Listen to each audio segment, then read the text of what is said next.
Hello mga beshi, tanghali na nga po nagising si mama. May pinanood nga kaming movie kagabi, nakalimutan nga niya i-on yung alarm. Hanggang sa nakatulog na nga po siya mga beshi. Di na nga siya nakapagsaing at nakapagluto ng ulam. Kaya naman bibili na nga lang po ako ng hotdish ngayong umaga sa school. Fast forward, tapos na nga po akong maligo. Binibilisan ko na nga igayo ko dahil meron nga din flag ceremony. Panigurado matatraffic na nga kami nito sa high school. Napakahirap din pala kapag may nahabol na oras mga beshi.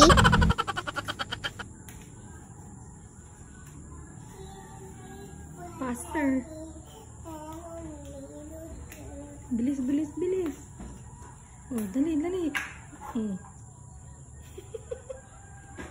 Late na, flag ceremony na. Tanghali na nga po pero for the video pa rin yung mama ko. 6:40 na. Bilis, bilis.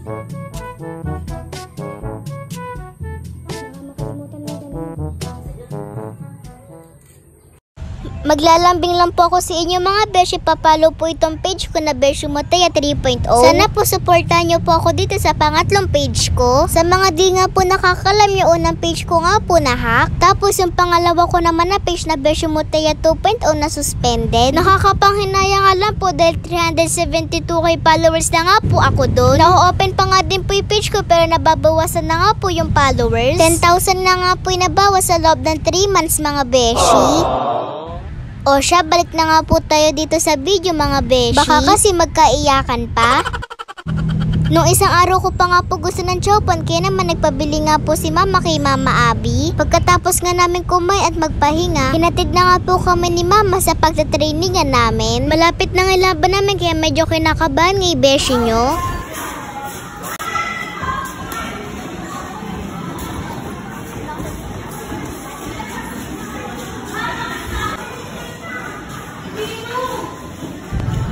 Kinahapon ng bigayan nga po namin ng card. Di nga po kasama sa honors ng first grading mga beshi. Babawi na nga lang po tayo sa susunod na quarter. Dahil 4 nga lang nakakuha ng honors sa amin. Yung sobrang nga pong surprise pinigay nga po sa best group. Thank you po.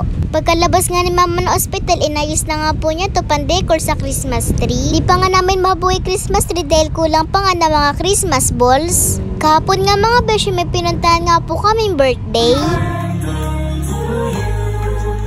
Happy birthday, happy birthday, happy birthday to you. Happy birthday to you. Birthday nga po ng anak ng ninang ni Atina. Napakasikaso nga na may birthday sa mga bisita. Siya nga po yung nag-aabot ng mga plato at kutsara. Bata pa lang maasikaso ng mga beshi. Tara, samahan nyo na nga po kami magmerienda. Kain po tayo, nasa handaan na naman nga ang beshi nyo. Yun lang, salamat sa panonood. Bye-bye mga beshi. Thank you po sa pag-invite. Happy second birthday, David.